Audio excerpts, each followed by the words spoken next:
Hello, nerds. Welcome to our next episode where we're going to be talking about hunting Adeline. So we did Haunting Adeline, and of course, my friend Brandy is still here with us. We are talking about H.D. Carlton's second book in the, what do they call this? The Cat and Mouse Duet. Yes. Little mouse. There's a lot to unpack here on what happened. So we finished the first book with her being captured.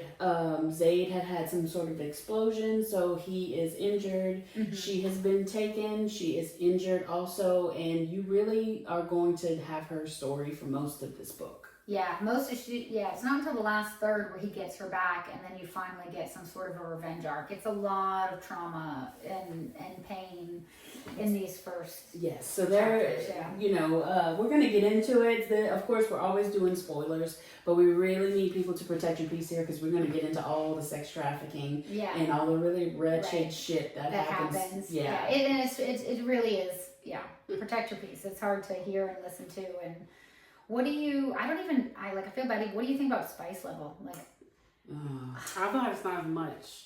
It's more trauma than anything. I agree. I mean, and even towards the very end, when they reclaim some of their relationship and she starts taking back her power, it's still kind of like very hesitant. And I mean, I do think H.D. Carlton did a really good job kind of showing some of the aftermath of this kind of trauma and taking things slow. So, yeah, it was really low, appropriately low spice level. Yeah. Because, I mean, the spice that happens when she is being sex trafficked is just trauma. That's not spice. It doesn't even qualify for me. It's awful. It's awful. So I'm giving this, because it does get quite spicy towards the end, and when she is reclaiming her body and her relationship with Zayn, I'll give it 3. Yeah. I'll give it 3 chili peppers. Yeah. Same. Yeah, I can see that. Like 2.5, 3 towards the end. The last third of the book, that she's, when they start. It wasn't enjoyable, this book. Until the end. Yeah. And he was very gentle with her for a long time in the book before she really starts to reclaim things and with the blood, but we'll get into all that. We do have to talk about trauma level with this, and it is a different kind of trauma level than it was with the first book, because we're talking about dubious consent, we're talking about really violent sexual things, but that people were ultimately into. With this, we are talking about complete non-consent. Yes. We're talking about torture. We're talking about being human trafficking. So this is 5+, and this is a really you have to check your triggers. If there's anything that could make you upset, it's probably in this book. Yeah, and I absolutely agree with the 5+, and I think too just the fact that it's much more reality based. When you read about trauma in fantasy books, there's a level of disconnect that can happen, but this one's just in your face with horrors that we know real women and children are experiencing, and it's a really difficult read. Right. It's more realistic. Yeah, what kind of trauma level do you give this one out of 5? 5, yeah. I mean, I can't say less. Yeah. You have to. Yeah, so is there anything, so give me more, give me less. What do you ladies think about this? I'll let y'all go first on this one. Yeah, I mean, it's hard because my gut says give me less of the time spent stuck in the human trafficking world. However, it's also I don't know, there's a part of me that's I didn't skip any of it. I read it all. I don't know, you needed to go through some of that. I think just to understand. I 100% trauma bonded with her. Yeah. So I don't know. My gut is normally less of that, more of the fun stuff. But I think the story just needed to be told. So I don't know. I mean, I thought it was. I actually think it was real. I probably never said this before. I think it was really well balanced for what it was and what it needed to be. Yeah, it went down and then it went uphill to a revenge. Yeah. So I feel like it needed that. But it was 3/4 of the book. I mean, I feel like that was a little stretched out. But you needed it though to get to the place and the timeline. Because you really needed to get to know all the characters that were in this house where she was being kept. And you really had to get to know Xavier. Is that his name? Xavier's the evil guy that they were going to. So you really had to get to know him to really hate him, even though initially what he does is awful. So I would really have less of the graphic nature of this, but this is what makes the book. This is what brings you in, and it was central to the plot. Because I really feel like I would have bowed out if it hadn't have been, if this was just gratuitous for no reason. But it was central to what was happening to her, and her journey to recover from this later on is really nice. Yeah. You know, Xaden, he becomes sort of a different person throughout this book than he was in the first one. 100%. For her. Yeah. You know, and I like that part of this. Yeah. So I could have used a little less of the trauma, but I get why it was there. I could have used, again, just a little bit of a break. I could have used some humor. I could have used, Okay, there was a little bit of humor in this. Once she gets out, like even with Sybil, like some of the spice scenes in this book were with her imaginary friends and her just telling us about it, which was kind of there were the mouse fart, like there were a few moments. So my favorite line, and the one that I remember from these books when I tell people to read it, my favorite line from both of these books is, "It was so quiet you could hear a mouse fart," because it is the only funny thing Xaden ever says. Yes, it is. And when he said it, I was caught so off guard because I was listening to it. I listened to this one with my ears. Teddy Hamilton did a fantastic job with this. But when he said it was so quiet you could hear a mouse fart, I had to pause it and laugh. I was like, okay, finally, I got a little bit of humor from him out of this. But, you know, he's grumpy. There's no sunshine. He does do a really good job of taking care of Adeline, though. You know what I would have wanted more of? I really would have wanted, given what we went through with the trauma, I would have loved a few more chapters and detail on the revenge arc. Yeah. I mean, almost for some of them, it was too swift. Like, I do appreciate the poetic nature of the revenge, putting them all through the culling, but even like Claire, she died too quick. Yeah. Like, I would have appreciated a little bit. Let's talk about the culling a little bit, because she's being sex trafficked, she's being kept in this house. Awful things are happening. She's being raped on a regular basis. Yeah. There was a whole scene with a heel that's really traumatic. But then you get to a point where they have been trying to heal her so that she is nice looking for her to be auctioned off. And they have this whole event where they call the culling. And they put all the girls out there and they have bows and arrows and they're basically trying to kill them. Yeah, so the premise, or how they describe it too, is that if they can survive this, they're worthy of a life of torture. They don't frame it that way, but that's essentially what they're saying. If they're too weak to make it through the culling and survive, then they're never going to make it. They're not going to be good subs for whoever. And the culling was really traumatic. There was a character in there that you had kind of grew to like a little bit who does save Adeline in it, and she ends up having to kill her in the culling.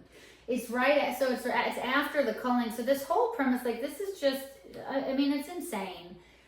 They go through this culling, and anybody who doesn't make it then gets taken off to another room to kind of just be horribly punished and tortured. And they're punished and tortured so badly that they're basically no good. At this point, if you don't make it through the culling, you're getting killed. They just do it in a horrifically horrible way. But then they bring these two girls out after and make the other girls who did survive the culling kill them. Yeah. That's the choice. They, have kill or be killed. And so, I mean, it's just torturous. Like, Adeline, this girl saved her in the culling. It was her actions that ended up ultimately letting Adeline make it through. And then, so she ends up just crying and apologizing, but ultimately killing her swiftly to end her suffering. But I mean, it was just, they're unbelievably traumatic. So many of the things that happen in this book. Oh, definitely. But I brought up the culling because we were talking about the revenge. Arc, So towards the end, they finally get Xavier and a couple of Francesca. So Francesca's the mother of the house. Yes. She is. And Francesca's brother, who was the first one to rape her when she got there. So these were three characters who did absolutely wretched shit. Yeah. And after she gets rescued by Xaden, they actually capture them and have their own culling. And that was super satisfying. That they made them run and they get murdered in fantastic fashion. Yeah. And I did enjoy that. Yeah. That was the full poetic circle. Justice of that was really good, especially after just everything they go through with these people during this. One character that I do think we need to talk about is Rio. So he is ultimately one of her initial kidnappers. He pulls her out of the car after the accident. In a really horrific fashion. That's how she gets all those scratches on her back.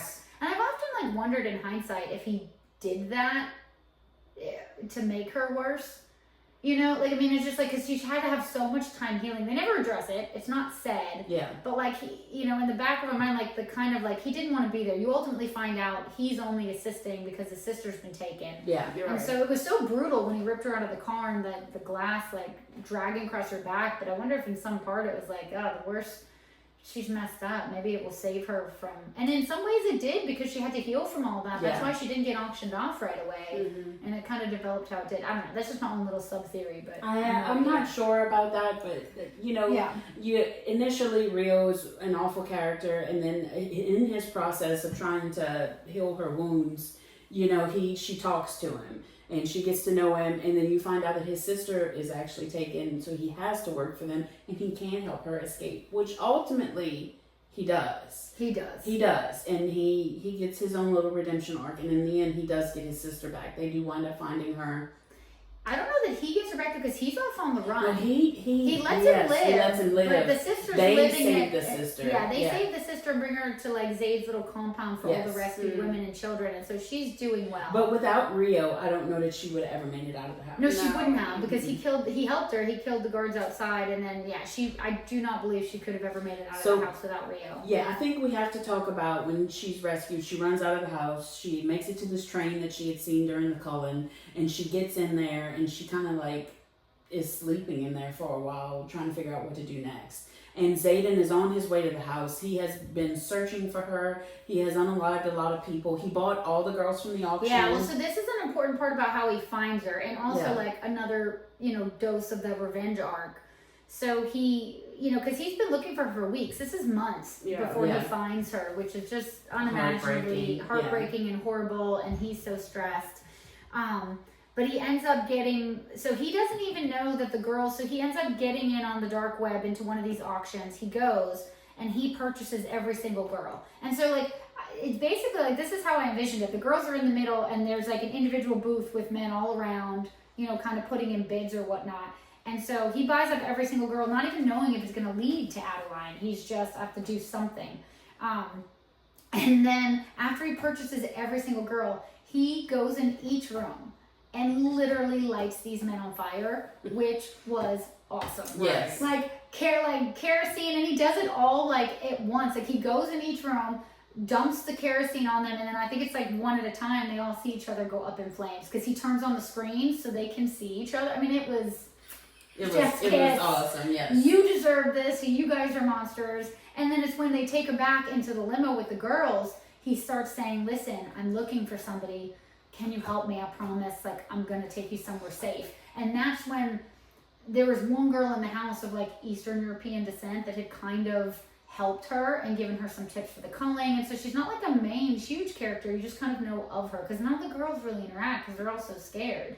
And she recognizes her and ultimately gives him enough tips and information about the location that they can find her. Yes. And that was... And when he does find her, you know, they're on their way to the house and they see this train and they realize that somebody's in this train and he actually has to climb on top of it to get in because you can't get into it from the side. So he jumps in and she is just a mess. Yeah. And this almost made me cry. It was heartbreaking. This was heartbreaking because he was like, oh my God, and she is just terrified. Yeah. She has been through it because you find out that like Xavier had been raping her and cutting her and doing really traumatic shit to her. So like her body is hurt, her psyche is not good. Yeah. And he is really gentle with her at this point, you know. Yeah.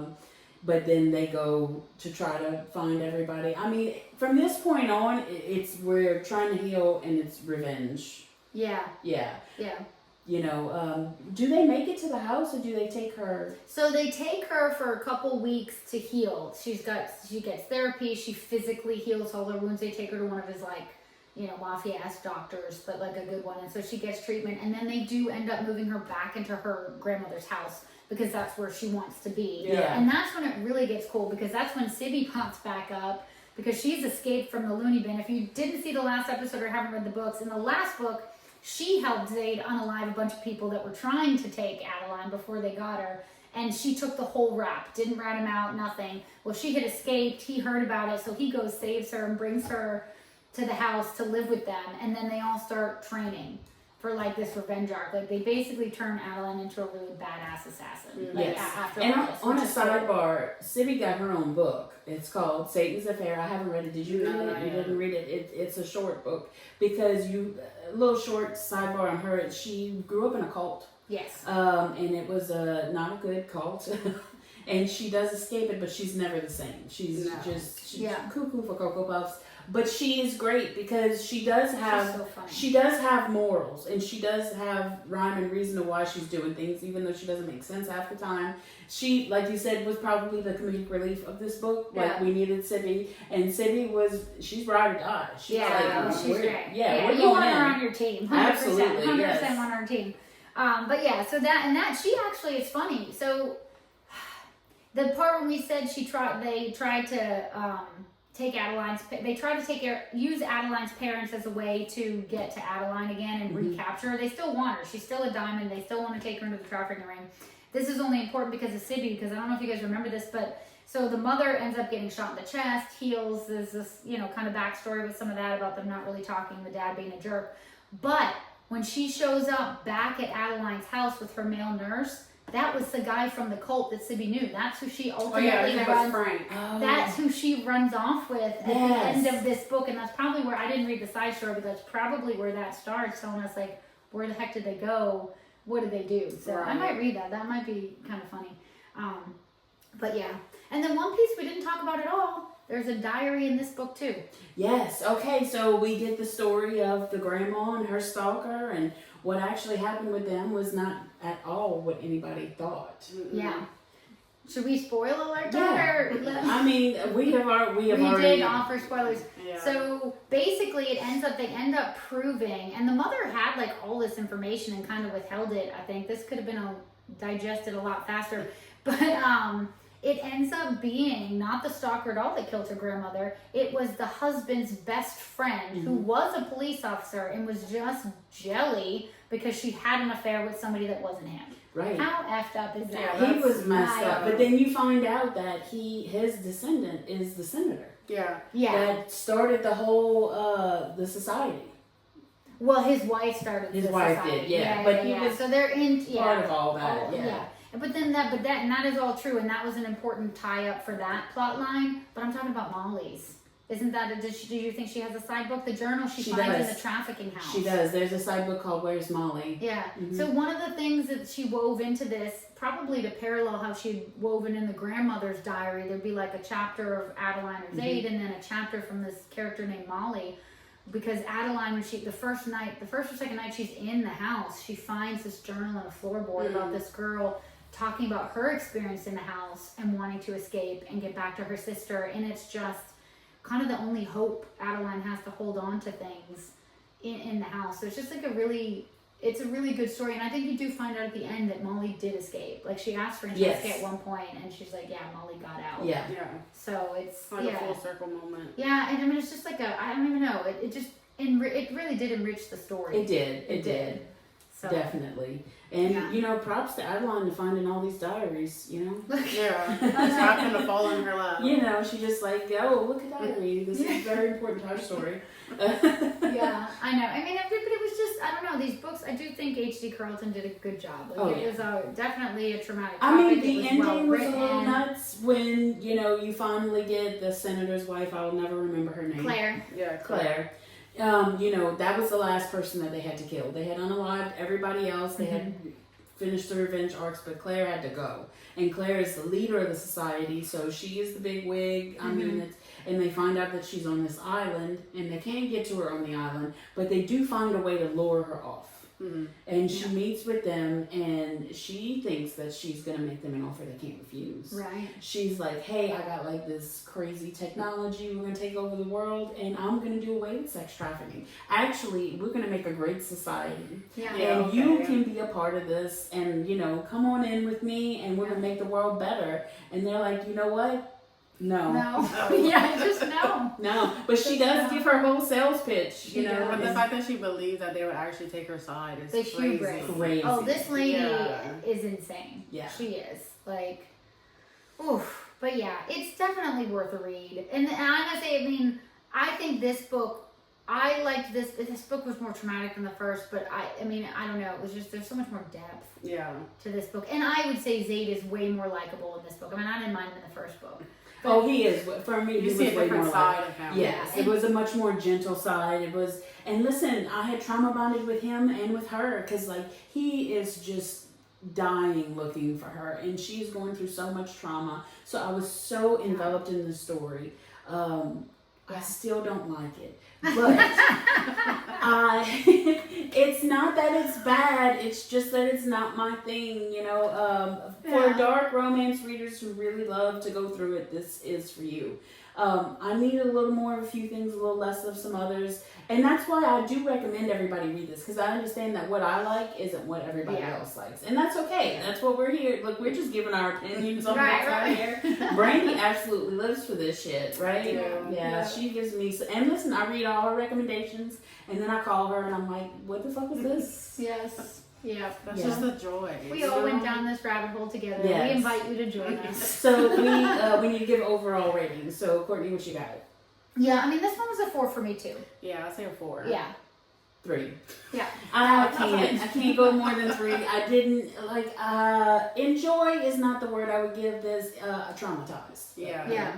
But some people really like. And listen, I'm not upset about it. I'm not giving it a 2 or a 1. Yeah. It had really the story was there. It was written well. It had my favorite line in this book. Yes. You know, it's just at the end of the day, I'm not going to reread it. I'm actually rereading them now. Yeah. Because I do want to do the Satan's Affair and Where's Molly. Yeah. So I'm going to start from 1 and just go on. I would like for you to just recap those to me after you read it, and that's as far as I'm going. I might want to read Satan's Affair. I don't know if I'll read mine. Let me know how it goes. Okay, I will. Yeah. That one might be too heartwarming for you, so you might not recommend it anyways. I mean, we'll see. I don't think H.T. Carlton is writing anything heartwarming. Yeah, I haven't read any of her books that were like that. No. Just straight smut. Well, I want to thank y'all for coming on this hunting Adeline journey with us, and I hope that y'all enjoyed listening to this as much as we did putting this one together, because we have been dying to do a book where one of us liked it and one of us didn't, and this was it. Here we are. So stay tuned. We got a lot of really cool books we're going to be doing next, but I really want to thank everybody for listening. Yep. Thank y'all. Bye.